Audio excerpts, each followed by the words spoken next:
Good evening, all you crazy people and beings from from the faraway galaxy. Thanks for joining us. You've reached Star Wars discussions, and my name is Ben. And the undisputed Womp Rat Sniper of the North, Alex Bell. You're shooting all those buns of stitches, aren't you? All the time, every day. Tauntauns, Womp Rats, all of them. Was it ever decided how big a Womp Rat was? I think we did see one in one of the new canon comics. They're pretty. Imagine it's like everybody was saying Luke was like this bad guy for shooting. He's like, oh, he's an evil crazy guy. He's shooting animals. But it's like, if a rat that was that big.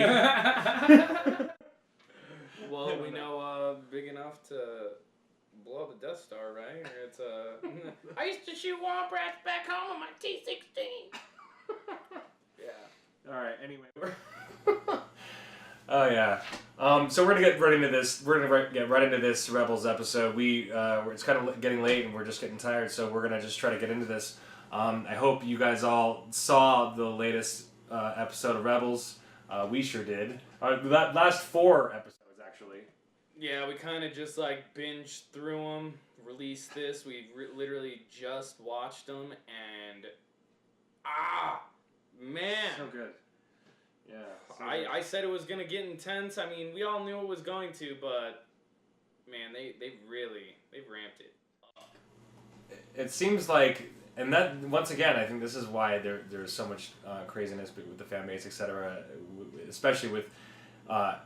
There's so much building going on here. The true essence of pure space fantasy is being unraveled in this season. I mean, we're getting so much deep mythology. We're getting all this lore. And it's literally turned into a fantasy show. And I think that's what's so crazy, and that's why everybody's so torn, is because of the tearing down, the building up, the tearing down that's going on in the films and everything. And anyway, just thanks for joining us, you guys. Anything to add before we jump into it? Man, they've done a really good job at bringing everything in.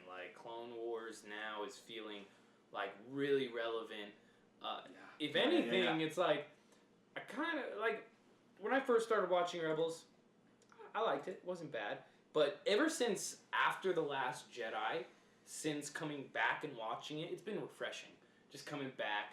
It's just before the change, before the dark times. Yeah. All right. Yeah. Anyway, so thanks again for joining us, everybody. So we're just going to get into this episode. We're doing all 4 of the last episodes of this season of Rebels.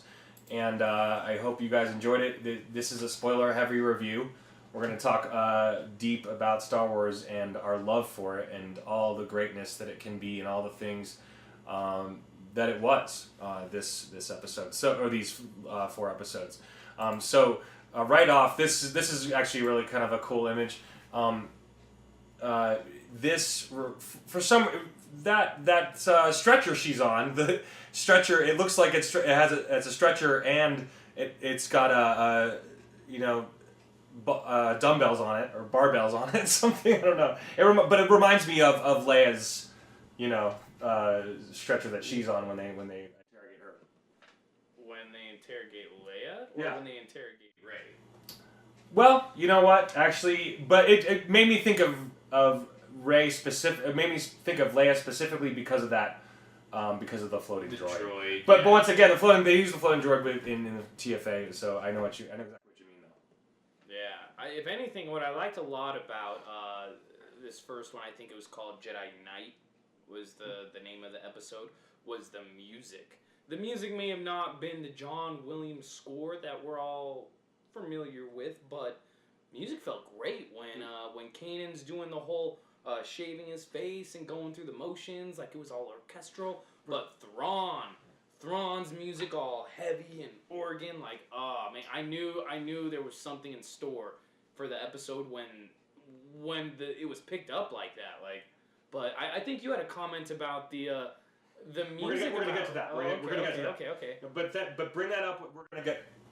We're gonna get to that in a second because we're gonna try to go through the all 4 episodes in chronological order. So, but since you mentioned Thrawn's music, his music specifically is in my it's what it is. It's he's taking us to church. I don't know if you guys what you guys think about that, but he really because it's a church organ that every time you see Thrawn, that music that's what he is. It's church music. It's a big.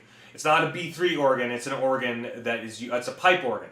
That's what you're hearing with Thrawn. So anyway, moving on with this scene. So once again, forgive me. Do you remember the name of this?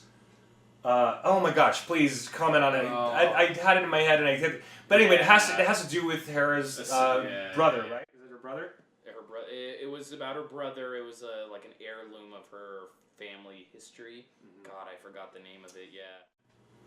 Forgive us for that, but we love how Thrawn loves these things. We love how, and it's so true to the character. We all know, all of us who read the Timothy Zahn books, and of course the comicization, so to speak, the kamikazization, the comicization. No, I'm just kidding. The whatever the comicized version. I guess you know what I'm talking about. The graphilized version.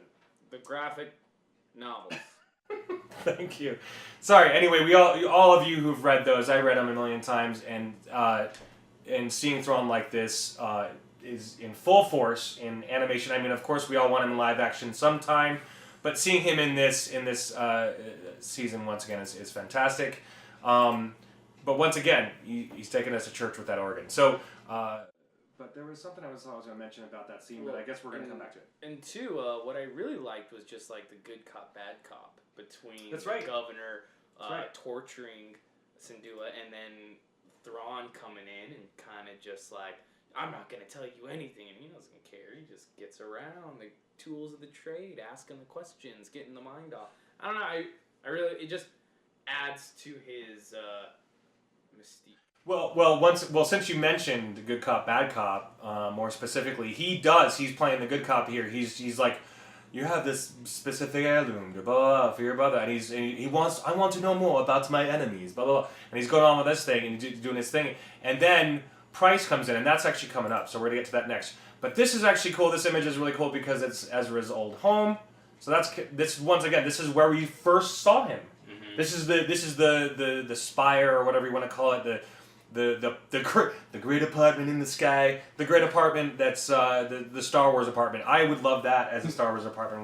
What do you think about that? That's beautiful. I think it's awesome. Like a little studio apartment, have a kind of like how Rey's setup was. You could have some stormtrooper helmets or whatever else. Have some loath cats running around. What do you think about that, Ben? Alex knows I love Lothcast. No, I actually hate him, but we're gonna get to that in a minute. We're gonna get to that later. I don't hate them as much anymore because they're actually playing kind of a cool part, but whatever. But anyway, once again, the point is that I was trying to really reiterate here is that this is Ezra's old house, and that's actually really kind of cool how you see him back. And actually, I really didn't think that we would see him back at this this place. So anyway, we're moving on, and he does something cool here. He's like, we're gonna get to. Why are we already there? I think we missed some. No, we didn't. Okay. No, okay. Anyway, he actually was like holding out his hand and he can find where Hera is, which is interesting. I don't know if you remember that. Right. He's like so in tune with Lothal that he kind of knows his way. Or okay. Only because in later in the episode when he's having the dream, I won't skip over. He kind of is like, where am I? Like, because that's what I kind of thought after that. But also, we just see him growing with the Force. Yeah. Yeah, it's cool. I mean, it's interesting to always see these things, and we always find out new, subtle things in the Force, and with Ezra, especially with his being able to communicate with animals, etc., all these things. We're going to move on here, and this is the scene that we were talking about before. I don't know if you guys know this or if you recognize this, but this scene is a direct throwback to Crocodile Dundee, the original film in, I believe it was 1986 or 85 or 84. It was either the same year as Back to the Future or adjacent years to Back to the Future. But anyway, It's the exact music right here. This scene with Kanan. It's the exact same music from Crocodile Dundee, and he's shaving with a knife, just like Crocodile Dundee did. So I don't know. It's hilarious for guys like me who've seen that movie and loved it and grew up on it. It's like, oh my goodness, this is a direct throwback to Crocodile Dundee. It's hilarious. I don't know, to me. That's not a knife. This is a knife. That's a knife. Yeah. Great stuff. Anyway, if you get a chance, go back and watch it. Anybody who has seen it will know exactly what I'm talking about. And this is where, I guess, we're gearing up for Hera hating his new hair. She only gets to hate it for a little while. Yeah. Sorry. Anyway, we're moving on. So Tarkin, great to see him in this new season, of course. Integrated more within, leading right up to our OT. Let it be known, in case you guys don't know, hopefully if you're a diehard Rebels fan, you'll know that, what was his name again? It's the same guy who did Obi-Wan's voice, and he did Tarkin's voice. Here it is. No, maybe. Anyway, we had it up a second ago. Anyway, he's the same guy who did the voice for Tarkin in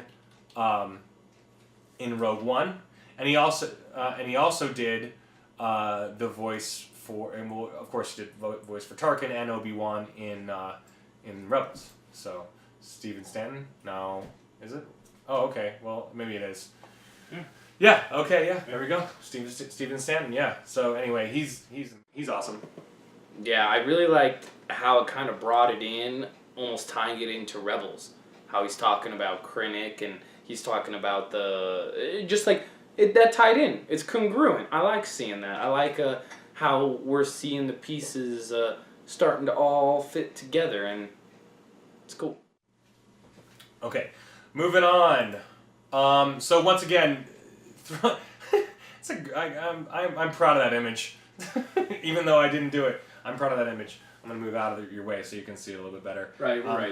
One of these days we're gonna edit better so that we can have the images right on the screen for you. But anyway, this image is great to me, and for anyone who's read, once again, the Zahn novels and the comics based on the Zahn novels, because the Islamiri, of course, are right behind him, on either side of him. As we all know, I would actually talk to someone else today about the Islamiri. They are, it's kind of a crazy thing, and it's like one of those things that Lucas did not like, because they're living creatures who can actually diffuse the Force, etc. All these things. They have a defense mechanism against the Force, and they actually basically diffuse the ability for Jedi to use the Force. But anyway, a great moment with Thrawn and the Islamiri.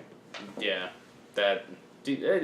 anytime Thrawn is on screen, I'm just glued to it. I really hope. Yeah, he is great. When Rebels is said and done, and we'll bring this up a little bit later, but I want more of him.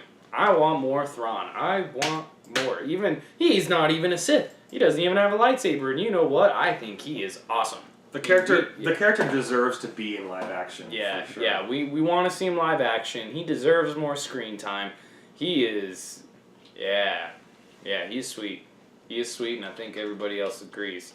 But moving on to Lars. Oh, and really quick, I apologize. I didn't mean to cut you off. I'm sorry. I'm so sorry, sir.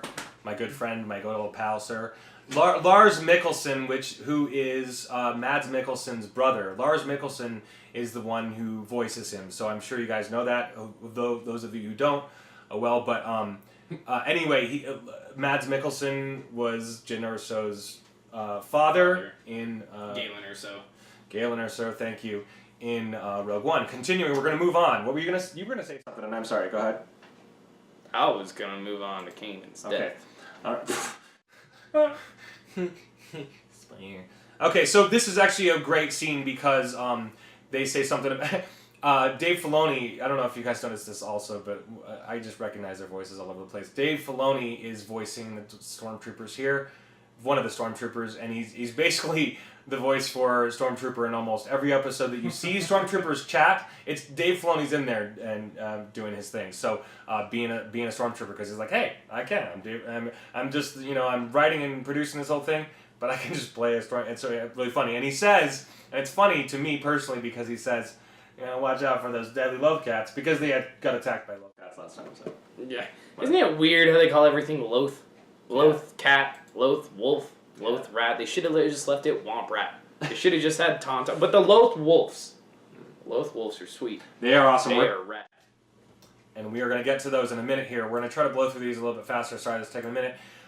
So, Warwick Davis, as we all know, Warwick Davis is playing this guy. Zeb says something about, like, oh, it looks like a baby Rancor. Or like it looks like a miniature Rancor. Yeah, it looks like a baby Rancor. It's looking at me. And it starts. He is cool. I think the bounty hunter's name is Rook. Yes. Yeah, he is sweet. And I think they kind of did him dirty. He's cool. Yeah, he's rad. Like, the ability to just, like, sense stuff. I feel like he shouldn't have got beat. Like, I'm on, like, Zeb and Sabine, but... Like, well, he just got away. Anyway, I don't know exactly what happened, but anyway, moving on. And Warwick Davis, I'm sure you guys all know who Warwick Davis is. He played Willow. He's been around for a long time. He's always hosting Star Wars Celebration. Blah blah blah. Anyway, they probably have his voice going through some crazy like low filter here. Oh yeah. Because he's it's cool. It's really cool. Okay, so here we are. Governor Price, once again, we're using the term governor because the term governor originally, in the original trilogy, of course, with Tarkin, and they called him governor, and there was this whole backstory in the novel, Tarkin, about why they call him governor, that he prefers the term governor, etc., etc. It all fixes all that. Governor Price, which she's the governor of, or at least one of the governors, or one of the higher-ups of Lothal, and her story is actually great in the Thrawn novel, in the new Thrawn novel, but, and her arc is awesome, and it's really kind of cool. It's like she's actually almost, I'd say, like a third of the film. She's got a pretty large part of it, and her whole experience going through and everything.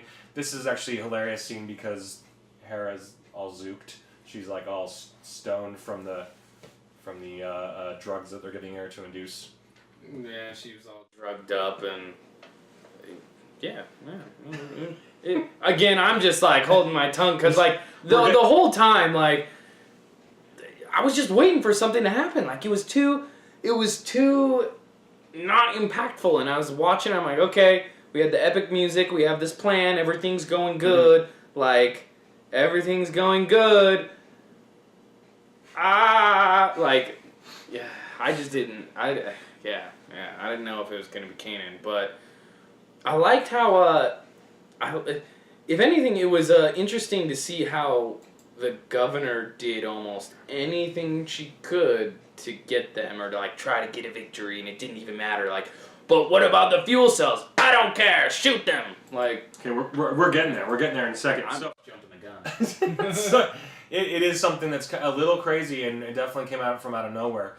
This whole scene with Kanan hitting the he deserved it. Hera's saying that he deserved the getting the boot or whatever, the saber through the heart of the droid, the floating droid.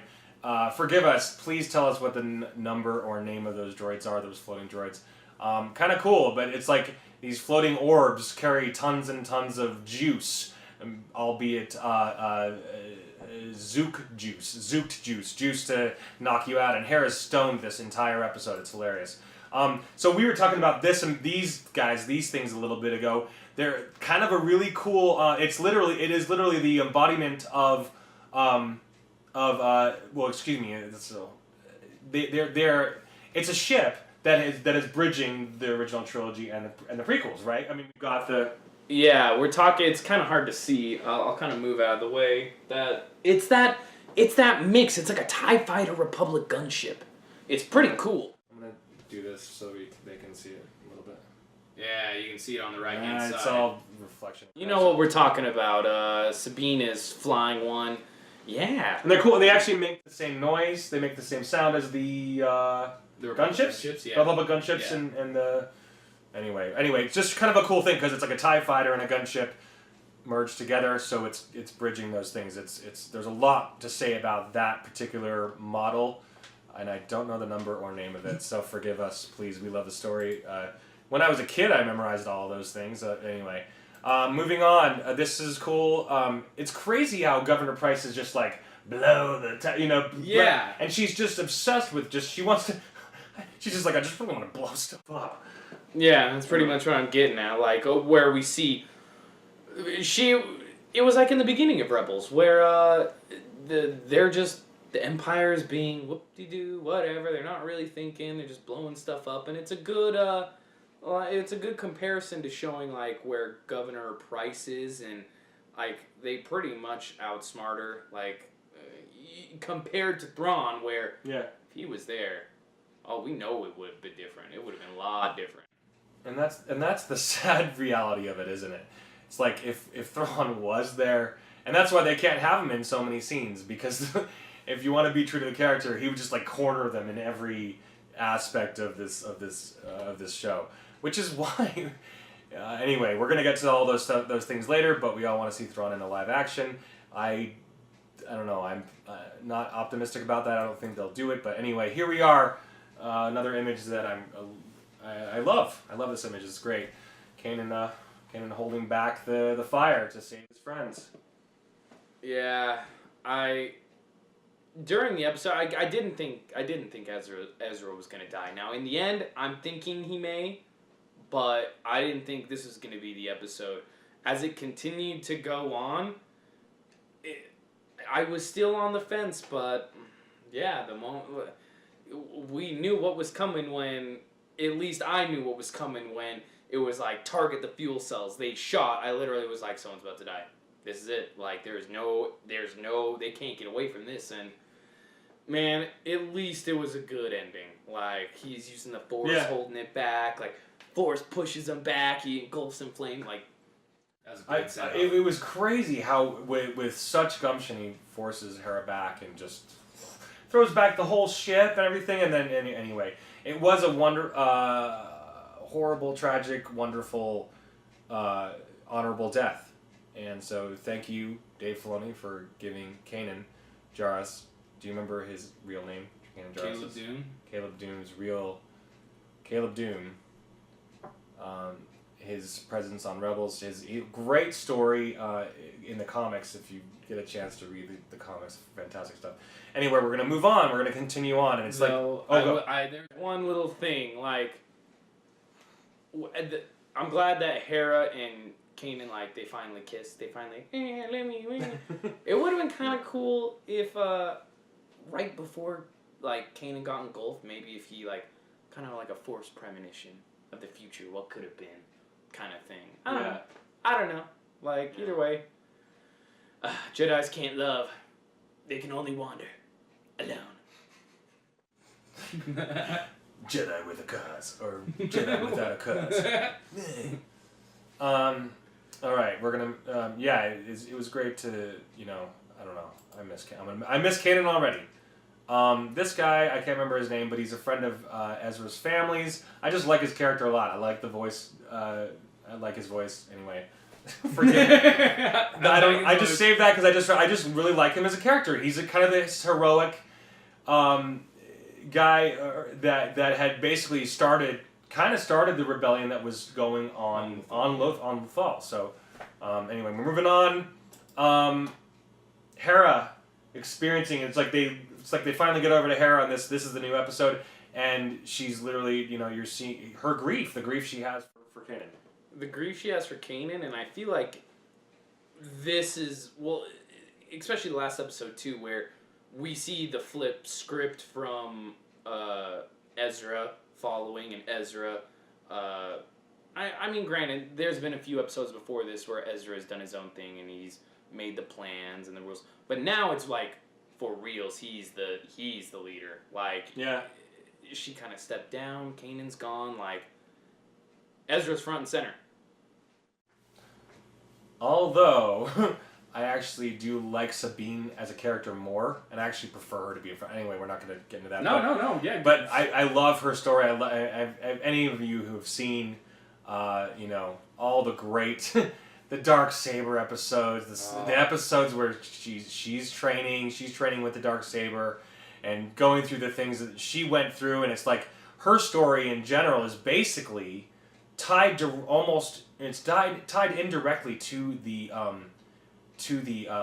Old Republic.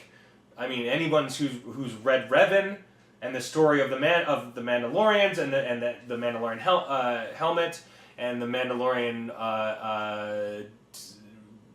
what is it? It was like a it's not a bioweapon, but it's like this crazy huge weapon, and she helped create it just like in the that's all well, Republic stuff, that's Legends, but they're tying all that stuff in using Sabine, and it's beautiful. Anyway, we're gonna move on. Speaking of Sabine, with that said, I retract my statement about Rook. If he's going, that bounty hunter dude, if he's going against Mandalorian, he's gonna get his butt kicked. He was still a cool character. Who kicked his butt? I can't remember. How it was 2-on-1 in there, like, we don't want to play fair, and he's like, neither do I, and then he goes invisible. But I feel like with that sniffing sense and invisibility, that's pretty OP. But Sabine pretty much won that battle. So yeah, Mandalorians. Yeah, pretty cool stuff. And she, once again, I thought this was a really cool shot of Sabine. I think she looks cool. She looks really cool in Empire gear. You know, the wetsuit business that's going on there. I think she looks cool. We're going to continue on. The Loth Wolves. What the heck? Oh my goodness. These guys are they're so cool. Such cool new addition to this universe, and how they do their, moments of speaking. And did they say Kanan's last name? Kanan's old Zune? Well, so when... What happened there? Yeah, so when Kanan leaves, I don't know if they say his real name on the episode he dies. It's the next episode. That's where we wolves. Are. Yeah, that's where we are. Exactly. So where he goes in the dream and he's like, I don't remember if Ezra asks what's your name or what are you doing, or he just says Doom. That's all the wolf says. Yeah. Doom, and he has those one word answers. And okay, he says he says it like Doom. just like that. If you need a Loth Wolf, you know where to get one. Right here in my house, I got one. It wasn't me. I got a Loth Wolf right here. Okay, we're moving on. Yeah, once again, Rook, Warwick Davis, really cool thing. He's got some cool stuff happening. Yeah, and so this is the scene you were talking about before. This is the scene where he's going up against. He turns invisible and everything, and he goes up against Sabine and Zeb? Is it Sabine and Zeb fighting him? The scene went backwards, though. That was on the first episode. Whatever. It's cool. Sweet stuff. No, it wasn't. This isn't. Anyway, okay, who cares? We're not going to argue about that's crap. So, all right, we're going to move on. We're going to continue on because we're going to get a lot of stuff together. So, again, forgive us for not remembering the name of this thing. But once again, this is really cool. It's just, once again, bringing the mythology, this lore, this depth of meaningful symbols. All these things what we love about fantasy, which is why we're all fantasy fanatics and fantasy fans, and because there's deepness of story, depth of character, all these things that bring us together and remind us of things and bring those emotions back. And that's what art does, and that's what they're talking about art in this episode and everything. It's beautiful. Oh, and oh my gosh, I didn't even realize Kanan's mask is right there too. I don't know if you see that. Anyway, yeah, sorry. Yeah, everybody. when it was chilling there in the background, I noticed that immediately when she was sitting there with that, and he had some of when she had some of his artifacts. Yeah. So sad. And these hieroglyphics, the stories that are happening here. Okay, we're gonna move on. We're gonna continue on. Okay, so the different hand movements. Or the different hand positions, whatever you want to call them. Pretty cool, pretty amazing stuff. I will say, though, that's almost like what happened there when he was in the dream and then he came out. It's almost like force projection. Because that stone wasn't there at all. And then it was there. Oh, okay, so did it just kind of appear? So did the Loth Wolves force project it? Did Kanan force project it? How did that get there? Okay, I personally, this is just my speculation, but I think that it wasn't projected because they're holding it. They use a projection of this later. They actually... the hologram. They scan it and then use a hologram of it later, but I think this is a real thing, and I think that it got transported because we're going to get to transporting in just a minute. fast transporting wolves. Sorry, guys, if you haven't seen these episodes, I don't know why you're watching us. But honestly, and because this is a spoiler-heavy, crazy territory, we just love talking about the depth and of characters in the story. And so once again, this is just one more time I'm going to reiterate this, is that's why the fandom is so crazy right now, is because there's tearing down and building going on at the same time. So much of that in the comics and everything, there's so much being built. And so we're literally like standing on this building that's being built. We're standing on the story building. this story that we're just like grabbing onto and holding off of and hanging on to like it's the story vine. And then, we're constantly getting thrown off of it. So anyway, it's one of those things. Okay, so yeah. More loath cats. More loath cats. So this is my segment, real quick segment called "Love Cats Don't Belong in Star Wars." No, I'm kidding. That's fine. Dave Filoni likes them. I've finally accepted them, and it's actually funny because for a long time I just didn't. I don't care. I mean, I don't care about them because they just played a small enough part of the story, but they just don't look like they belong in the Star Wars universe. Like these, he likes drawing round animals, very round cats and very round birds, and that's fine. I get it. It's animation, but it just doesn't belong. To me, it doesn't belong. It doesn't feel like it's in the same universe as Luke, Han, and Leia. So, anyway, you have anything to say about Loath Cats? Who would win? Or no, actually not who would win. What tastes better? Loath cat or porg? Yeah, they're... Speaking of round, annoying animals and ugly ones, too. Yeah. Okay. Anyway, we're going to move on. Sorry. Porgs or Loath Cats, who would win? So this is actually... tastes better? And I don't know. I don't care who's going to win. What's going to taste better? We obviously know Chewbacca thinks porgs taste pretty good. He's eating them. We retcon that episode, and Chewbacca does not feel guilty. He eats the porgs. We're going to continue on. So this actually, I think, now that I'm realizing right now, as we speak, I think this might have been the moment where I actually finally accepted him. Because it's like, Dave Filoni is, okay, all right, that's pretty darn cute. Like, the Loath Cat hanging out on top of the Loath Wolf. You don't see that ever. Again, though, as we continue to go through the episodes, it is so hard to differentiate if that white Loath Wolf, is it Kanan? Is it? Because it was working, or at least communicating or bonding through the Force with Ezra before Kanan was dead, before Kanan passed away. So it's kind of like the relationship was already there, which is what makes me question if that was Kanan. Well, Ahsoka talks about it, how their Force beings are able, and you said something funny, you're like, how does she know this? But she does say something, we're going to get to that in a minute, but she does say something specific about how, Force beings, being in the netherworld of the Force can still, vicariously control these living beings.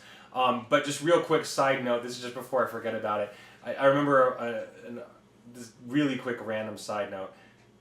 I remember seeing, and I've seen a million Mark Hamill interviews, and there was one interview where, because he was at all these last Star Wars celebrations, he was talking about how he wanted to have his dog because he loves his dog just like Carrie Fisher loved her dog, and Mark was just wanting his dog to be in Star Wars, so he was just like, so George, and he told us the story about it, how he asked George Lucas if he. He's like, so, are there dogs in Star Wars? And George said flat out no. So, actually, since then, of course, there's things that have been changed, but it's actually kind of funny how George Lucas was like, no, there are no dogs in Star Wars. He probably would have, given the animation, all these characters, all the different creatures that are in the prequels, given those, I'm sure that at some point George would have made a dog type of character, but it would be nothing like this. Anyway, but it's still beautiful and awesome.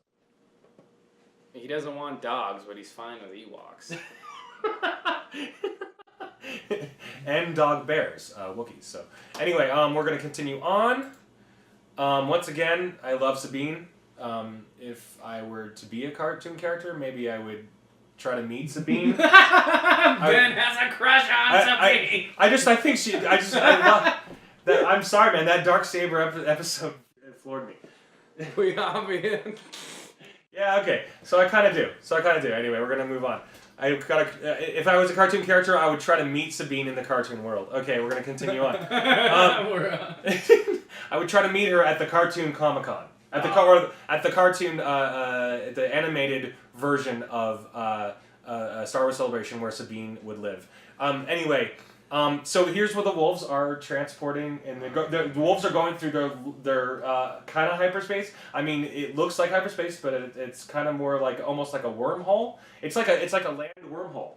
It was, yeah, and that's what happened with the stone in the beginning. It got transported. However, they got transported almost like through the force, but it like melded them together. In the next scene, it was like we heard all the memories of like Sabine and Zeb and Ezra meeting.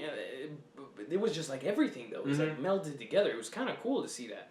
Yeah. Made me think of when we were first watching that. You noticed right away that they kind of disappeared into the grass, and which was kind of interesting. So you do see them disappear. So it's kind of crazy. And then the other thing that's really cool about this sequence is that they're going through this. It looks like hyperspace. But they're going through this land wormhole force type thing, traveling from one side of the planet to the other, because they did that in a few episodes back. I think it was like 3 or 4 episodes back. They do travel in like this cave. I don't know if you remember that, when they travel, it's like across the planet. It's like from one hemisphere to the other. Anyway, crazy stuff. But one of the coolest parts about this whole arc, and I don't remember which episodes they are, I think it's like episode 2 and 4, where they're using a lot of quotes from all the movies, all the films. You hear Qui-Gon, you hear... Anyway, in this sequence, I can't remember all the people that you hear, but you hear a lot of... I think actually in this sequence, you're hearing all of Rebels people. Yeah. And this is just all of like people from the show. Yeah, it was anybody that we've met so far in the Rebels, and I think that's more to do with who was riding the wolves. It was everybody melded together who was riding the wolves, because it was nobody outside of that circle. But like you were saying in the next episode, the samples. Yes. We're gonna get to that. Yeah. So, and this was actually really cool. But now that we're talking about it, it's like crazy all the things you remember when you're talking about things. It's like exercise of the brain, exercise. Yes. But this part was really cool because you hear a lot of Kanan. A lot of and I remember you hear a lot of Kanan's quotes and all the things that he said, and I can't remember any of them now. But anyway, he says some cool stuff. This is the scene where you said specifically it reminded you of. Raiders of the Lost Ark. Man, it was so like that's exactly what I thought with like the lights and even the music was kind of like Raiders of the Lost Ark, and how they have to get up close to it, and they're like solving the puzzle right under the noses of the Empire. Like, with the lights, the way they were surrounded. The lights, the way they were surrounded by it's like this valley that's in there, that's dug, and they're excavating, the Jedi Temple, and there's this Mortis stuff going on. We're gonna get to that. So anyway, it kind of just leaps right there. I just didn't want to use a million images. I just wanted to use the good important ones. So this is cool. Palpatine, Palps showing up. Palps. I don't know if you guys ever use that term, but someone used it now. I end up using it all the time. Palps. Palpatine talking about. He's talking to this guy who we're going to see in a minute, and this guy is literally reminds me of the Gimp type or Igor type character that you see in Rogue One with Vader on Mustafar. Props to the voice actor for Sidious. Man, I don't ever remember the name of Sidious's original voice actor. Is it Ian McKellar?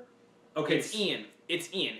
I-A-N. That's what I know. My favorite actor of all time, just because of Sidious. Like, dude, it's so iconic. And the voice actor, he did a really good job. Well, you know who that is, right? The voice actor for Sidious. I'll give you a minute to think about who it is. It's actually Starkiller from Force Unleashed. Same guy. Oh. Yeah, I don't know if you guys played that game. Did anybody know? Anyway, yeah, of course, it's one of the best Star Wars games. Period. Yeah. Voice. So yeah, it's why can't I? Oh my gosh, It's well, of course we have Sam Witwer. Duh, what am I thinking? And of course Sam Witwer. McDermott. Yeah, Ian McDermott was was Palpatine, but yes, Sam Witwer, of course, played Starkiller in The Force Unleashed, but he's the voice of the Emperor, and he does a few other voices. But my hopes are that we're going to see more of him because he's actually an extraordinary voice actor. He was also Doomsday in Smallville, but for what that's worth, and he was also on Battlestar Galactica, the most recent Battlestar Galactica. He kind of played a villainous character. Anyway, really cool stuff, and he's really good friends with Dave Filoni. So I'm hoping, because he does the perfect Palpatine, dude, I would love to see him do more stuff. I hope that they have Sam Witwer become a central main character in whatever the next animated series that they end up doing. Yeah, good stuff. And I love seeing like how in Clone Wars, when we finally see Sidious, he's not messing around. He is not messing around. If Sidious shows up and stuff goes down, like it's same with this. Sidious shows up and I immediately was like, ho ho ho, this is about to get crazy. And the minister, I like that minister was just cool. Like it just bringing up, talking about the Mortis gods. He's like, this is what we found in the Jedi Temple. Like just that side of the whole, like the mythology of it. Oh, so cool because Clone Wars dipped a little bit into it with the Mortis gods, and I loved those episodes. I thought they were a little bit different, especially for the fans, how we never really saw a deity or anything like that, but I'm open to it, and I loved it on this episode. Well, it was great because that, in and of itself, that whole Mortis God arc, it was like a 5-episode arc. It was wonderful because you got huge development with Obi-Wan, Qui-Gon's there. I can't remember if Yoda's ends up being there or not, but I think you see Yoda in a flash or moments of him. But you see Ahsoka turns evil. They basically have to like, what are they? I can't remember exactly. It's the first time you see Anakin really start to have a pull to the dark side. It was the first time that we started really. Actually, there was another time where he beat up somebody. It was like Obi-Wan. It was somebody. But besides that, good pull to the dark side. Really cool. Go ahead. What were we gonna say? I was just gonna say, and too, like the paintings we were talking about, just like the visuals on this episode, like having the paintings of the Mortis gods, they looked so cool. And the moment it all started moving. Yeah, we're gonna get to that in a second. So. Sorry. Okay, so once again, this is the guy who reminds me. He's like a historian, huge appreciator of art. There's times where he's like hanging out with Sabine, and they're like appreciating art together. It's kind of a funny moment. They're trying to interpret the art, and Sabine says the art means it's art. Every aspect of this means something, which is actually really kind of cool. There's depth to all the art and etc. And he's kind of cool. This guy reminds me of that historian type. And once again, this is the building up. This is the building up of Star Wars that we all love. We're being built up to things, and we're the idea of history, the idea of artifacts, statues, paintings, things on the wall. Like this is all historical stuff. This is stuff. That's anyway. Once again, building up and to tear it all down. Kill the past, all that crap. So. I'm just showing the paradox that's happening in Star Wars. And it's crazy how these things happen all at once with The Last Jedi, etc. All these things that happen in The Last Jedi, you see the tearing down and all these things, and it's like we're trying to build up. So there's a lot of paradoxical things happening simultaneously in the storytelling realm. Like, you know what I mean? Like, because stuff is happening here. They're like, okay, this is happening here, and then we're going to go back and show you this. And then this is happening here, we're going to show you anyway. It's a crazy kind of way of telling stories. Anyway, we're going to move on unless you have something to add to that. I wonder if we'll see the Mortis gods again. I wonder if we might see them. This is so far long shot. I really want to see them again. What if we see them in the text that Rey took from the tree? I'm just saying it would be super cool. And now that I look back at it, the look of the text and the look of the books kind of reminded me of like the glass painting look-alike of the Mortis gods. Yeah. Maybe that would be cool. That'd be cool. And just to reiterate, the tree that was taken from him, the tree that was, force electrocuted by Yoda, that was the tree that Luke had taken with him from Palpatine. Anyway, we're gonna go back. So here we are. Sorry everybody, and hopefully you can follow any of that. Hopefully you are following all of it. So wonderful. I thought this was actually a really cool scene. I love this story. The troopers, the Death Troopers from Rogue One. They have the distorted voice and everything, just like in Rogue One. It's great consistency, beautiful. And I really actually start to really like this guy. He's kind of I would love to see his shrine of Sith artifacts. He's pretty much Palpatine's second at this, or at least one of his people. He probably becomes a Red Guard from Return of the Jedi and all that stuff. Yeah. All right, so we're gonna move on. If you have something to say, just say so. Say something. Okay, so this is a scene that you were kind of like about. You weren't into. I loved it. I thought personally, it was a great moment. It's a moment. He's not, force ghosting. It's just a second of him, just like she kind of feels him there. I mean, it's just more spiritual. Yeah, and you can see the shot better on my side. Yeah, right there. So. It was after he mentioned something about it being spiritual. Yeah, that makes a little more sense. What I was at first what I really liked was like, okay, they didn't bring Kanan back as a ghost. Good, because up until this point, the only one that we know that could do that was Qui-Gon Jinn. He taught Yoda, and then Yoda taught Obi-Wan. So as far as we know, it's just those three. So I didn't want Kanan just became one with the Force. He didn't have any training at all. He didn't know how to do it whatsoever. He didn't even know you could do it, and now he's a Force ghost. I didn't want that. So when I first saw this scene, I was like, oh, you better not be a ghost. But you know what? He doesn't show up at all throughout the rest of it. So I think I'm with Ben. I think it was more of a spiritual thing. Hera felt it. Yeah. It was like the feeling in her bosom. Yeah. I got really teared up here a minute, just briefly. I just was like, wow, I mean, you really, that is the most emotion I think I've seen in a 3-dimensional animated character ever. For me personally, you're probably a lot of you out there disagree. Okay, there's a lot of stuff out there that I haven't seen, so I haven't seen Coco yet. Apparently I know, shoot me, I know. And apparently, that's amazing, and people say it's, the greatest thing they've ever seen as far as animated stories go, and I intend to see that, but anyway, I just haven't had a chance to yet. Sorry. But anyway, beautiful stuff, a great moment. That, Triforce. Right. He's got, something I just realized, Kanan's got the Triforce on him. Are you a Zelda fan?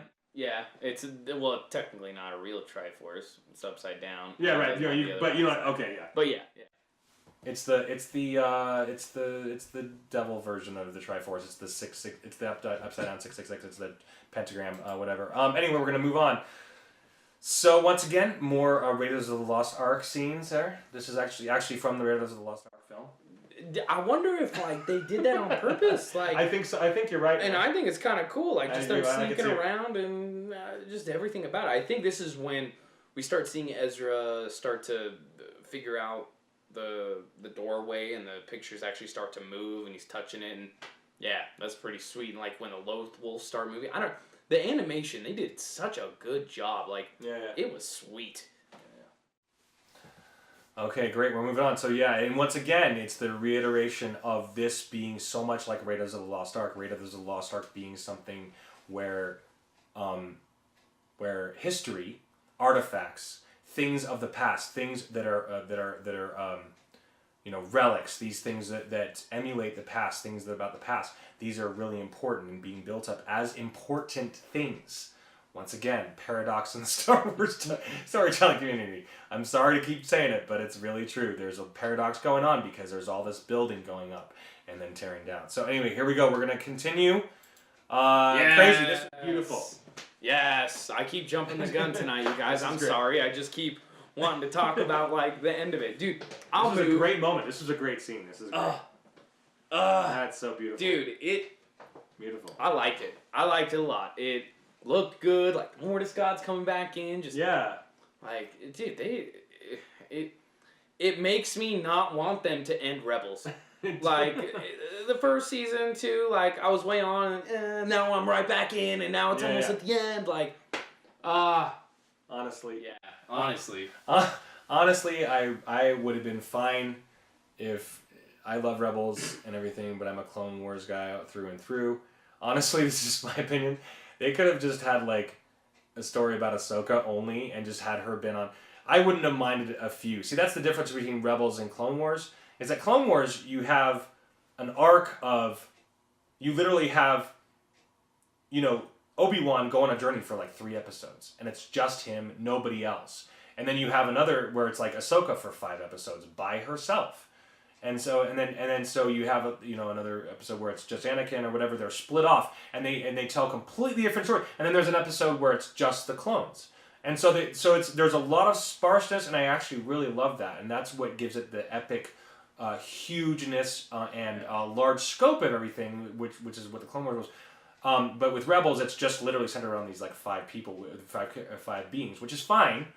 It's just that's the difference. Is that I would have totally loved to have at least seen Ahsoka, just a few episodes where it's just her dealing with whatever she's doing. Anyway, moving on. This is really cool. I love it. My favorite moment of this is when the female Mortis god, I can't remember her name, female Mortis goddess, whatever you want to call her. She turns. I don't know if I got a good screenshot of it. We're gonna try to get past it. But anyway, sorry guys, I'm like right in the way of the image. Like I said, we're gonna work on getting these images on the screen for you next time. But this is the scene. This is great. And there's the bird in there. There's the wolves to the side. We didn't get all of them, but it's great how she turns and she looks up at the father, and then she looks down and she does something with her hand. I can't remember, but really cool stuff. Yeah, like flips or something like that. It was. I didn't know what was going on there for a moment, to be honest. Like, I was kind of like, is this like a Lord of the Rings? Like, speak, friend, and enter, or whatever? But that's what's beautiful about it. But yeah, that was beautiful about it. It was really cool as having the light goddess, or the light side, or I forgot her name, yeah. She was the opening, and then the sun, or the dark side, was the closing, like, yeah. It was really... Oh, that's right. I remember... Oh, yeah, that's right. There was a specific way to do it, and she opens, and that's right, he closes. Okay, so yeah, and there's the fist thing, and the different... What really got me... What was so cool to me is there was specific hand motions, movements, and positions that they would use throughout this, and those had different meanings, etc., and those would do different things. Here, this is cool. The wolves, these were stellar. The way they moved and everything along the wall, that was really, really cool. Yeah, it looked good. Like, just like following the wolves through, and then they made the portal for him to jump through. Yeah. Dude, and this scene in particular is they're so full of, they come to life here, and they're just so, it's like they're angry, but they're not. They're more just ambitious wolves. These are the ambitious wolves of the temple, the Jedi temple. Anyway, we're gonna move on. We're gonna continue on here. This is cool. This is I think Palpatine actually said this is okay. So we're gonna quote Palpatine here. He says, "We got to get them before something." Palpatine, remember this in the Jedi archives. The Mortis God. There has been a great disturbance in the Force. The death of Kanan Jarrus has altered the fate of Lothal, though how I cannot say. So he senses Kanan dying, knows that it's going to change Lothal. He has no idea why. So that's an interesting. It's interesting to see Palpatine struggle a little bit, going, I don't know. Well, and two, that kind of solidifies that it could have been Kanan who really led Ezra there in the first place. Because I know you were talking about, like, well, then what was the point of the Loth Wolves taking Ezra there? Like, what did the Loth Wolves gain out of it? Because Ezra even said, he's like, they're not good, they're not bad, they're on Lothal's side. So what did it benefit the Wolves to have them help out? Well, it could have been, like Ahsoka was saying later in this episode, that the will of Kanan remained. And that Palpatine quote actually kind of lines up with that, how he says, like, has altered the fate of Lothal, but now I cannot say. So the altering could have been Doom leading Ezra there, and now they're in the world between worlds when they go in, or the conduit of world between worlds. Palpatine does say the name of it, but it's some crazy Nightwish Sith hoopla that I don't. Yeah. Put it in the comments. So, and then the other thing that we had to recognize here, this is really interesting, especially because he says, that I noticed that when we were going through here. This is once again, this is what we talked about earlier. This is where they start using all the quotes from the films and all, and you hear Qui-Gon, you hear Leia, you hear who else do we hear? You hear Leia say several things. You hear a lot of different people. Obi-Wan, Qui-Gon, Leia, Obi-Wan, Yoda. Yoda's in there. There's one. We hear a lot of Anakin after Ahsoka gets pulled back in, and because too, what you were saying is that with this world in between worlds, it's almost like they entered a fourth dimension, right? Because time and space doesn't matter. And when Ezra walked in, all these quotes, all these different Star Wars lines we've heard, they were all over the place. There was some pulled out from Revenge of the Sith. There was some pulled out from Return of the Jedi, even, I think. There was a couple of Yoda. They were all over the place. So when Ahsoka came in, we heard Anakin. It was emotional. It was cool to see this all come in. It was all tying together, everything. This JJ, that better be what Episode 9 does. Episode 9 better bring it all back. It better bring it all in full circle. Because Rebels, you did a good job at it. I'll tell you what. Tell you what.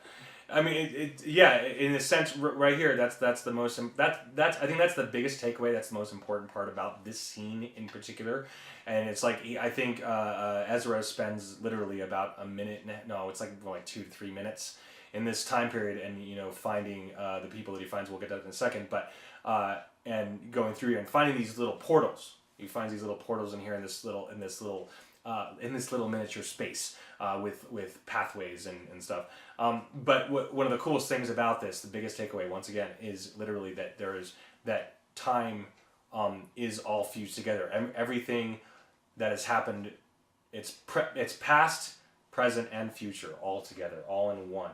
And that's kind of the real big takeaway that you get from here. So anyway, continuing on, and I think it's funny that he's just in this big thing, but he's still in his stormtrooper suit. It's kind of funny. So yeah, and this reminds me of a tiny bit for a split second. It reminds me of an MC Escher painting for a second. It reminds me of Rainbow Road. I want to see somebody do a Mario Kart mod. That would be sweet. I could see that totally. All right, so we're gonna keep going, keep moving on. So yeah, once again, these are the doorways that he keeps walking by and seeing really cool stuff.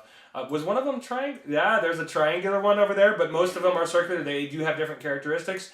They do have unique qualities about each single one of them. They do have a specific astrological design around them. It seems it's very cool. Yeah, something that differentiates them. And I think we see Ezra being pulled by the first portal, but then he keeps moving on, right? Because then he sees the bird. That's right. That's right. He sees the bird overhead, and this was actually really kind of cool. I remember this distinctly. Leia's talking, and she's talking about Obi-Wan, you're my only hope, etc. And then you see these little puddles. You can't see in this image, but ripples. These little ripples, like he's walking on water or something. It's kind of crazy. Yeah. It was crazy. It was kind of cool to see. I noticed that immediately when he was walking through the ripples, almost like going through time. It's like that was all time, and he's just walking around. It's kind of what I imagined. It was like a fourth dimension thing. And at first, I kind of was like, but I don't know. It's an interesting concept. Yeah. And if anything, I like how they closed it at the end, because to be honest, it's one of those things that's it's too powerful. Too powerful. It should, you know what I mean? Yeah. So that's why they had to close it. But anyway, we're gonna get to that in a second. This was cool. Sorry, we kind of jumped ahead a little bit. We don't want to just give away images of all that other stuff or just throw that in here. But it's really crazy how they show. We see Ahsoka in that situation, and he's able to pull her out, etc. All these things. Really cool that it's really kind of weird that Ezra saves Ahsoka's life. Kind of nuts. I'll tell you, it definitely was if you weren't already completely invested in the episode, the moment you saw Ahsoka, Yes. yeah, right, because like it was like cool, and it's like, man, this is crazy. Oh, is he gonna see Leia? And then he sees Ahsoka, and it's like, for a minute, I really thought we were gonna see her, because I know when she was at the very end, and we saw her staggering at that weird Jedi temple. But I don't know. For a moment, I thought we might have seen her die, or maybe if it was like an alternate. I don't know. So it was just cool to see Ezra pull her out, and just like that was the biggest hang up. We all, as fans, I feel like everybody's attention span for Rebels went a little bit down after Ahsoka was out, you know, because like we were all invested in like Ahsoka was gone. It's like important. Yeah, she is so important. She's so cool, and then it was kind of like, Ahsoka's not here no more. Like, okay, but so sweet that they brought her back, or at least like answered the question, like what happened. Well, it didn't answer it, but shed some light. Well, it brings us. It shows you the scene that we all saw. We all. Saw, I mean, if any of you watched the end of that, I think it was end of season 2 or I don't know what. It was literally in between. It was the cliffhanger of the season when Ahsoka and Vader are fighting, and you see her in this. There's this fast pan, and you see her kind of grabbing her shoulder and falling, kind of, and it's just, and then there's darkness, and she's stumbling or falling, and that's all you see. It's very elusive, really kind of nuts how I felt for so long because I love Ahsoka, but anyway, crazy. This part is really cool because this is where she's talking about Kanan being able to control the wolf, or at least being able to channel his energy or channel his will. She says his will, using his will of the Force through the wolves. And there's a constellation of the wolf up there. That's really kind of cool. A little bit of non-congruency that bugged me a little bit is if we remember when we first meet the Mortis gods, or maybe it's the episode where it's like with Yoda and he's talking to Qui-Gon. Qui-Gon specifically calls it the living force. He says the living force, the living force, the living... And then Ahsoka called it the cosmic force. It's okay. I know. But for most of you, you're not going to care. But it's the little details like that. It's like in The Force Awakens when Leia says, "There's still light in him. I know it." Made me want to puke. That was disgusting. We all know it should have been, "There's still good in him. I know it." Okay, so here's the problem, and this is where Dave Filoni will argue with you. And Dave Filoni has opened minds of many people who are, terminology Nazis. If you want to, you want to talk about the terminology, and this means this means this means this. Okay, so when they're talking about this, they're going to say this only. Okay, Dave Filoni. And the guy knows Star Wars. He knows the ins and outs of it. He knows what's going on with it. He tries to make it as real as possible. His argument has always been, you got to make it seem like it's in real life. And so whereas like in the Clone Wars, a lot of people will pronounce, Asajj Ventress, they'll pronounce people's names completely different because they're from different parts of an entire galaxy. So his thing is you got a whole entire galaxy of people, of beings. Billions and billions upon trillions of beings. All these people are going to say things differently, and they're going to interpret things differently. So it's like, okay, so like, and if you look at the planet Earth, like we all interpret things differently, we all see things differently, we say things differently, we pronounce people's names differently.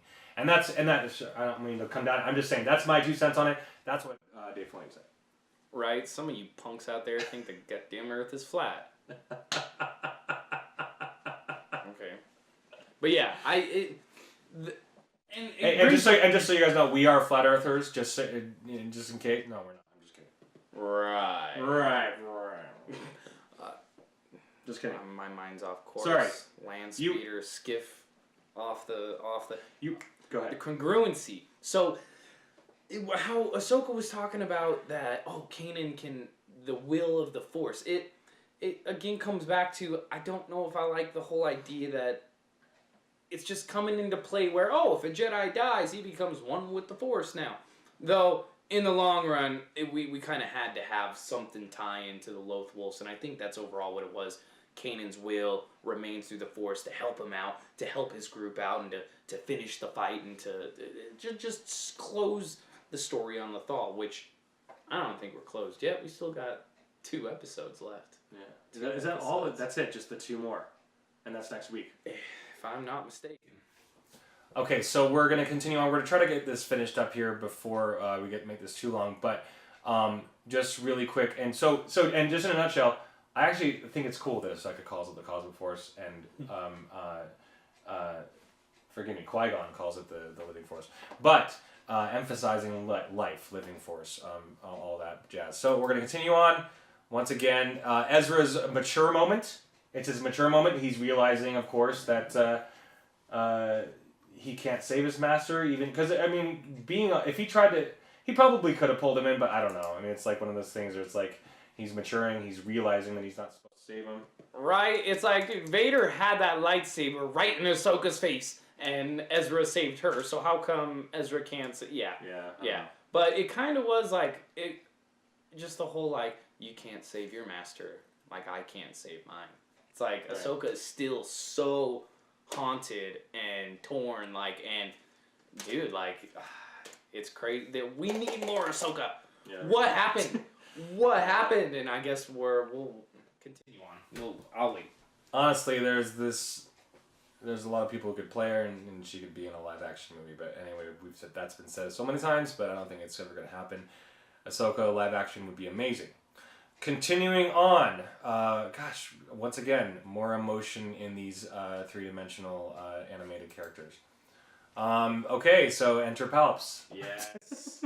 Yes, we see more awesome dark side powers. And really, this came direct from the Nightwish sisters from Dathomir. If you remember those episodes where they're doing the chanting. The Night Sisters. Yeah, they're projecting like fire and or like it's like force magic. It's like Force voodoo. It's like what he did. That's right. And now that I see that, okay, because it actually made me literally think. But first, it made me think of his blue Force lightning. But now you mention that, it's like the blue. It's like the fire that was on. Darn, I can't remember the name. Is it Dathomir? Is it Dathomir? It is Dathomir. So Dathomir, where the Night Sisters were, where the Night Brothers were, and apparently, anyway, anything more about helping? It almost looked like there was kind of Force lightning in it, though. Yeah, like, it did kind of look. It reminded me of that. That's what. Right, and just like goes back to like, dude, City shows up and he is throwing down. He is like spouting fire, lightning. Ezra Bridger, like This is one of my puzzling moments and one of my favorite moments of this entire 4-episode arc. Show me the way, Ezra. Like what? Okay, so he's show me the way to what? What does Ezra need to show Palpatine? And anyway, that's just through. And he says, "Help me." You remember that? And he says, "Show me the way, Ezra. Help me." Anyway, that blew me away. Kind of crazy, kind of nuts. It's similar to how he tried to get Anakin, though. Yeah. Like when Windu's like holding the lightsaber, like, "Oh man, Right, but that's because he's being. He's being physically like harmed. So the help that Palpatine needs from Anakin at that point is obvious. What I'm curious about here is what does he need Ezra to help him with? I'm wondering does he need help through the portal? No, because he comes through the portal. His hand does. Oh really? Only his hand. Are you sure about that? His hand came through the portal when he connected to Ezra. Like that's what I noticed. Okay. It's like it wrapped around him, and then his hand came through. Ahsoka comes, chops it off, and then his hand immediately got pulled back through the portal. So I think it's something to do with like he was trying to pull Ezra or have it like pull himself in, maybe switching spots. I don't know. He was up to no good, and we know that. Okay, crazy. Yeah, we do know that. And this was really kind of cool. The more. Oh. And this was really kind of cool. The Mortis God clapping his hands and it's just you literally the whole screen goes into smoke. Really cool imagery here. Really cool. It's like a stained glass stone. That's essentially what this is, and reminiscent of what's that famous thing we've seen where they're doing, it's like anyway, I'll get back to you on that.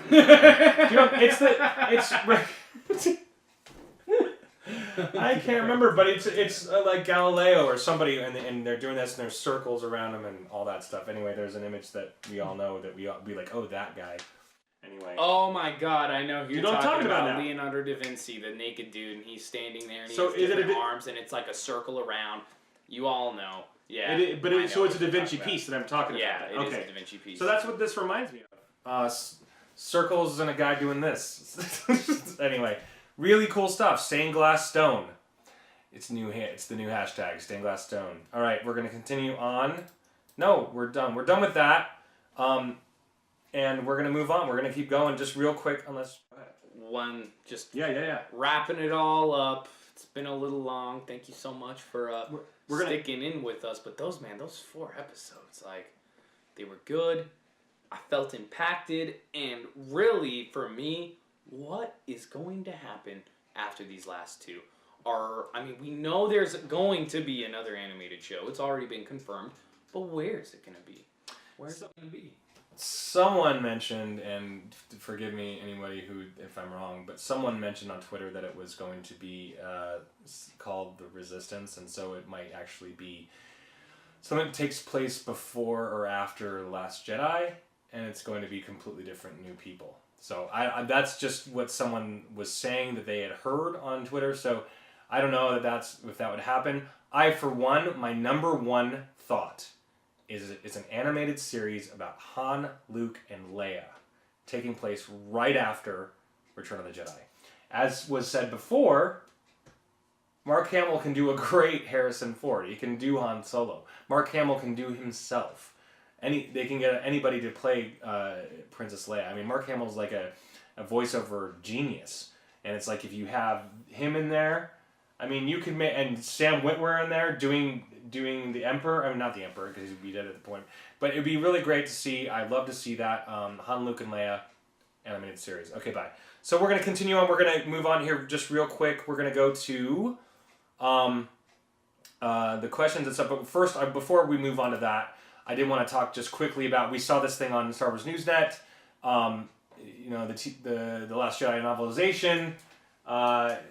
What was do you remember what the actual quote was? Do you want to read it? Yeah, go back to yes. Nope.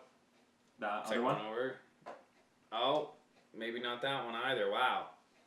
Man, I'm killing it. It's third over. Oh, okay. That one. Is that it? Yep. So honestly, you guys have probably all seen it. It's probably old news. It came out 3 days ago. It's crazy how Star Wars fans stay so on top of things. So with The Last Jedi novelization, we had a leak that the opening lines were Luke Skywalker stood in the cooling sands of Tatooine, his wife by his side. So, so personally, I think this is, obviously it's trying to, what's the word, control demolition, etc. Because The Last Jedi didn't have any of that, etc. As I've tooted my horn about this a lot, it's like huge missed opportunity with Mara Jade.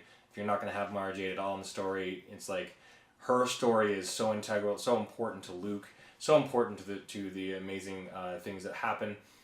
Such an important and such a great story to not have her in there. So and so for them to kind of shoehorn Luke's wife in the Last Jedi novelization, I guess that's fine. But I personally, it's like you're trying to clean up. Anyway, that's just my opinion. Yeah, I'm interested. We think it's gonna just be daydreaming. Oh, okay. Luke's gonna be daydreaming. Oh, okay. Luke's gonna be meditating. It's gonna be kind of like just showing him on his solitude. On Octu, I believe the planet's Octu. God, I've been watching too much Rebels, but I don't think. So just really quick, do you think? So then, speculating. Do you think that means that he's just dreaming of a wife that never was, or do you think that he's actually thinking about a wife that he had that passed away, is gone now, or something like that? That is exactly what I was going to bring up. Yes, go ahead. It could be either daydreaming about somebody who never was and something that could have been, or Maybe it was. Maybe it was. I don't know. More to come. What do I think? Probably not. I don't think they're gonna. Yeah. I don't think they're going to pursue this whole Luke had a wife, especially with him gone now. They have a better path. Him coming back as a Force ghost, just wrecking people with his power. But if you saw some more news about The Last Jedi, we are getting 14 deleted scenes released with the DVD. Man, that's a lot of footage. That's a lot of footage. That is a 14 lot. deleted scenes, like that could be that could be a big deal. There could be a couple scenes in there that are big deals. One of the I've seen bits and pieces of one of them, and they talked a little bit about it on some of these things and some of these other channels, and of course one of them I guess makes Luke's character worse because it's showing her Luke saying, oh, these beings are terrorizing the island and they blah blah, but it's just people having these A party or something. just people having it's just these beings having a party, so it's like, and she once again, like Rey like goes to try to attack them because she thinks they're attacking people or something, but they're just having a party. And it just, I don't know that any of these, personally, I don't think any of these are going to serve the characters that we love. This is, forgive me, I'm just a little pessimistic on it. I just don't think that, I mean, maybe I could be wrong. So you know what, I'm going to give it a chance, and maybe I'll see it, maybe I won't. I'm not going to buy it. This is just me. I'm not going to buy The Last Jedi just because I don't want to support that. But anyway, that goes without saying. We're not going to talk about that. But yeah, that's interesting. So what do you think we're going to get in these 14 deleted scenes? I don't know. What do you want to see? I want to see more Luke. I want to see more of scenes that give us why Luke was why he was. I mean, make it believable. Exactly. We got some of that, but man, if we saw maybe he had a wife and Kylo killed his wife and kid and they were part of the Jedi Temple, like that's a lot more impactful. Like I don't know. We'll see. We'll see. All right. Okay. Anyway, we're gonna move on and just kind of get to the last bit of this. There was a couple other things we're gonna just touch on. Just one thing to kind of reiterate, and we're probably gonna talk a little bit more about this next week. But there is, of course, that whole business going around about Colin Trevorrow and his vision for Luke and his vision for the future of Star Wars was apparently going to be epic and amazing. His story of Luke apparently was. I mean, if you guys, I'm sure you guys have read the article. If not, there's a million YouTube channels out there who are reading the article to you. And SC Reviews actually tipped me onto this. And just basically, I actually seen all this on Twitter beforehand. But anyway, essentially, his whole concept of Luke was just something that was so grand. And Mark Hamill said, because Colin pulled him aside at one of the cast parties. And like they weren't necessarily supposed to hang out or anything because I don't know, but Colin, I read this. Colin and Mark hung out for a bit, and Mark was just blown away. I don't know if he was blown away, but he was on the same page, and he was like, I really like what you're doing with Luke. This is great, and so that was actually kind of crazy. That I am dying to know Colin Trevorrow's script. Or his ideas, concepts. I hope that in 5 years from now we get that script, or we just get the ideas of what Colin Trevorrow was planning. I mean, this apparently it's this like amazing thing, and maybe JJ will do it. I don't know, but the point is that having Colin Trevorrow leave, in my personal opinion, was a tragedy. I don't know if you've seen Safety Not Guaranteed. A lot of people have mixed feelings about Jurassic World. I love Safety Not Guaranteed. If you get a chance, Aubrey Plaza. she's in that. Well, it's because her name is April in Parks and Rec. Thank you, April Plaza, Aubrey something. So anyway, she's in that, and I can't remember who else is in that. But Safety Not Guaranteed is a fantastic movie about time travel and craziness and beauty. It's a love story. It's a time travel love story that's unbelievable. Anyway, do you have anything to say about Colin Trevorrow and his future on Star Wars? I bet he was gonna have Luke come back as a Force Do ghost something cool. and just do awesome stuff. Obviously, do awesome stuff if Mark Hamill was on board. Well, apparently, just to reiterate what kind of, and this might help you a little bit, he actually, well, this is speculation, of course, but it actually seems like this Reddit user had said this, and apparently he worked on the films, and this is what he said, is that Colin's idea was to have Mark live, and that's why, and I think what long story short, what had happened is that apparently, I mean, that, and this is, it's once again speculation, rumors, whatever, but that Colin was like basically trying to convince Disney. Ryan to keep Luke alive. I mean, honestly, he didn't. It's like you change one little thing. He didn't have to die at the very end, like from the force projection. Yeah. Like he didn't have to die. Like that's just one thing that would have been actually really kind of cool if he was able to force project, do this crazy thing, and still live. Like that would have been anyway, whatever. But the point is that Colin. I mean, this is once again speculation. That Colin was basically trying to convince Ryan, hey, I have this really great plan for Luke. Why don't you keep him alive? Because this is what I want to do with Luke. And Ryan and Kathleen, both of them, really wanted Luke to die. So so that's probably why we lost Colin, because Colin had a great, epic story for Luke. Anyway, whatevs. So, who cares? You want to buy some DVDs and CDs? I'm just kidding. Anyway, we're going to move on, and I think that's about it. Episode 9, whatever. The Han Solo sabotage cut. What did you think? Pretty funny? Pretty cool? If you guys haven't gotten the chance, I didn't like the teasers of Han Solo's movie. You didn't like it at all? No, not the sabotage cut. I didn't really like the original teasers. They kind of just, honestly, it was a little bit off-putting. At least for me. I didn't like any of the dialogue.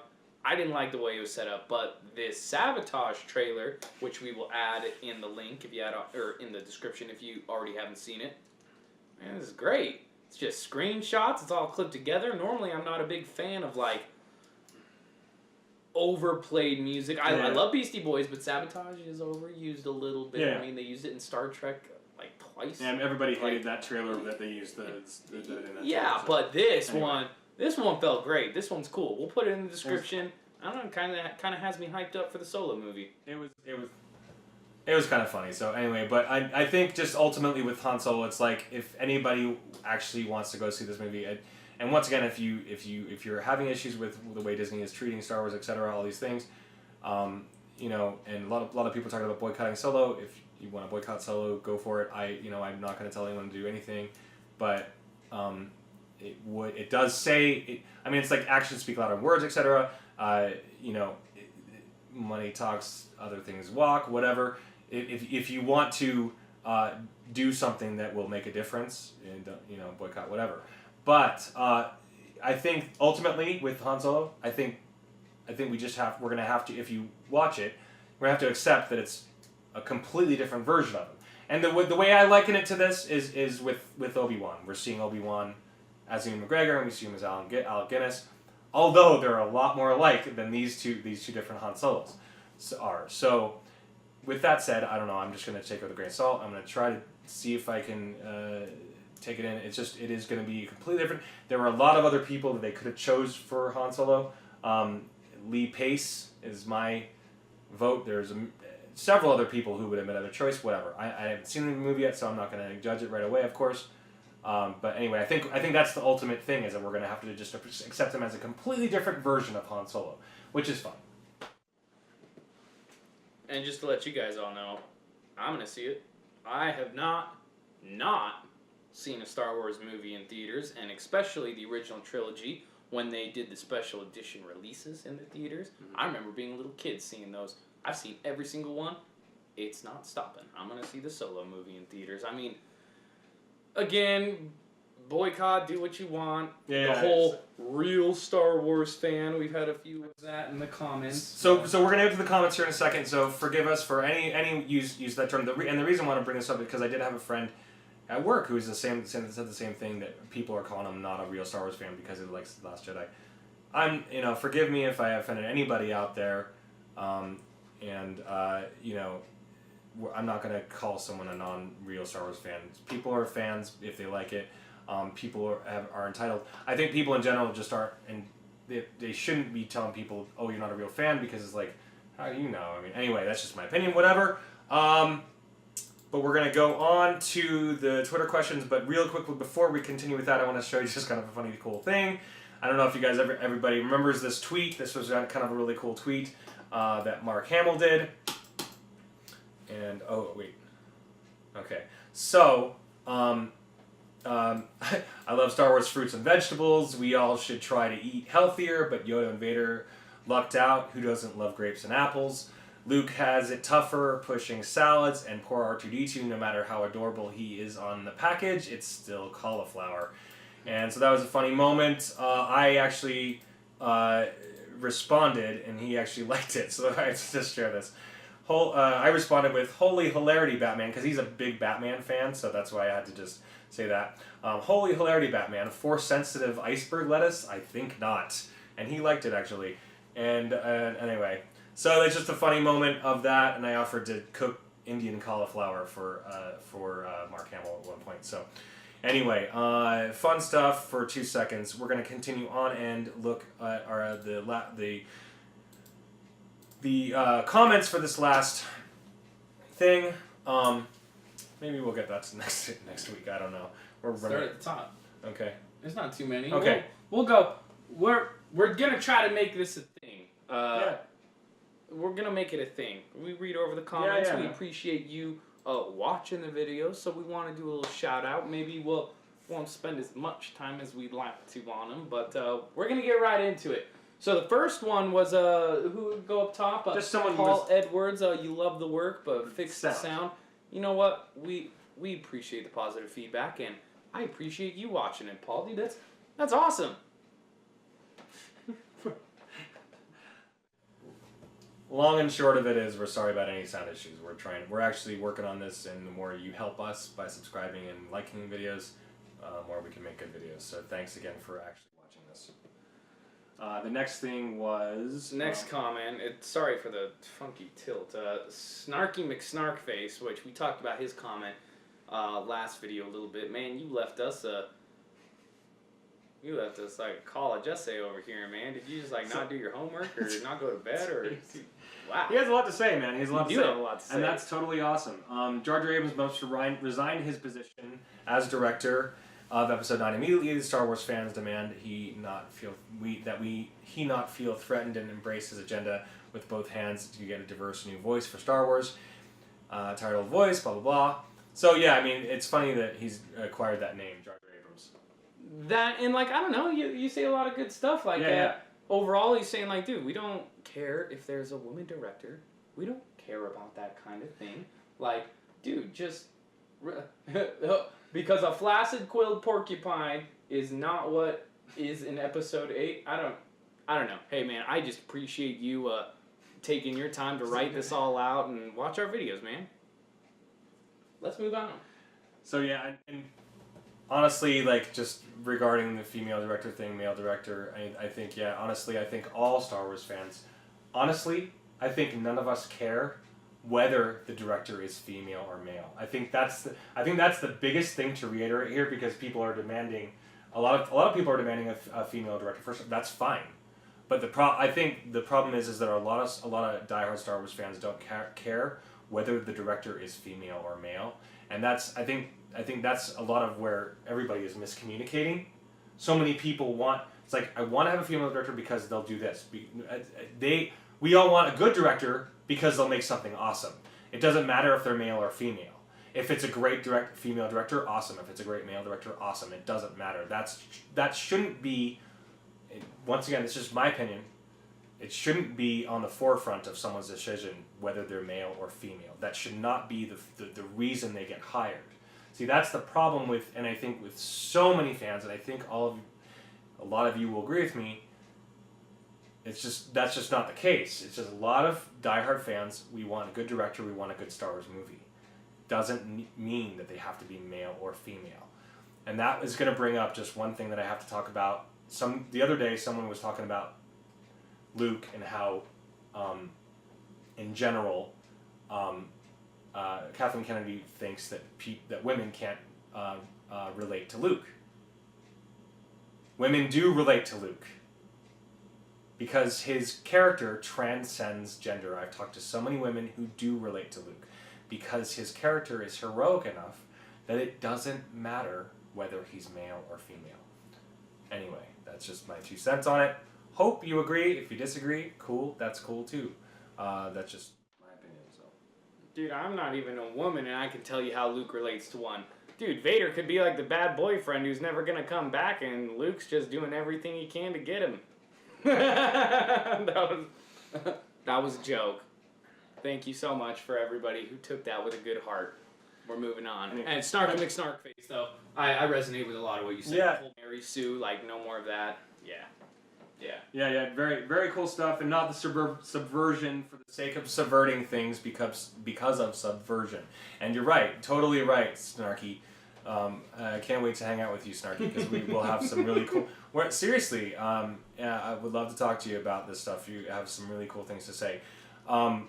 Anyway, but I don't know. That's something that we need to talk about. The subversion of expectations. We've heard that a million times. I just think it's hilarious that J.J. Abrams has acquired that name, Jar Jar Abrams. I think it's so funny.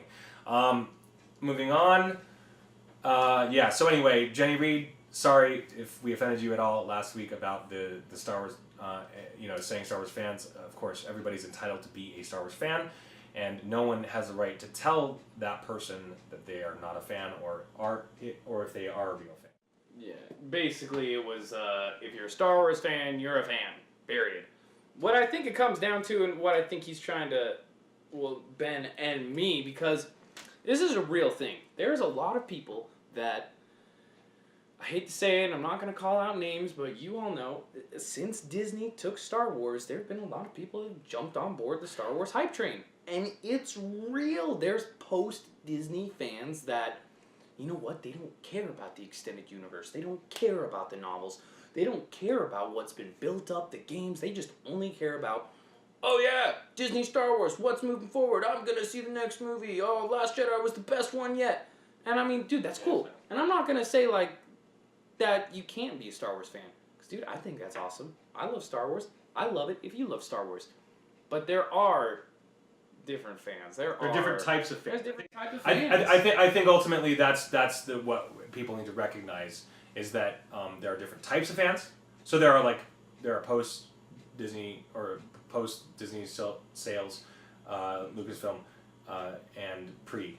And so it's like, or people who just care about all the deepness and the lore, and people who don't. So and honestly, everybody's entitled to be a fan. Everyone is a fan if they like Star Wars, and that's my. You know, it kind of makes me remember is when, oh goodness, there we go. Sorry about the camera thing. It reminds me of when the prequels came out. How when the prequels came out, if you guys remember, there was some divided fans at that point too. There was a lot of original trilogy fans that were like, wow, this is way too much CGI. This didn't feel like it. What is it like? And then you had the newer fans, which is like me, and they're like, oh, this is awesome. This is new Star. The same thing is happening, and you know what? It's like in 5, 6, 7, 10 years. I hate to say it, but I bet a lot of us will look back at this new sequel trilogy, and we're gonna have some good memories of it. It may be a little rough, like right now, how Attack of the Clones was, but if you remember, like Darkest, or the night is darkest before the dawn. Attack of the Clones, but Revenge of the Sith. I mean, Last Jedi, or no, I'm sorry, not the Last Jedi. Return of the Jedi is my number 1, but Revenge of the Sith, I mean, dude, my number 2 for sure. Anyway, thanks again for listening to or watching us, listening to us. We really appreciate you all. Thank you all for subscribing and just being fans of these stories. We appreciate you so much, and thanks again for hanging out with us. My name is Ben, and you have been listening to Star Wars Discussions on the Fanaddicts of Film channel. And my name is Alex Bell. We apologize for not reading through all the comments. There was a couple that we missed. Well, next time we will get them all. I promise. May the Force be with you. Always.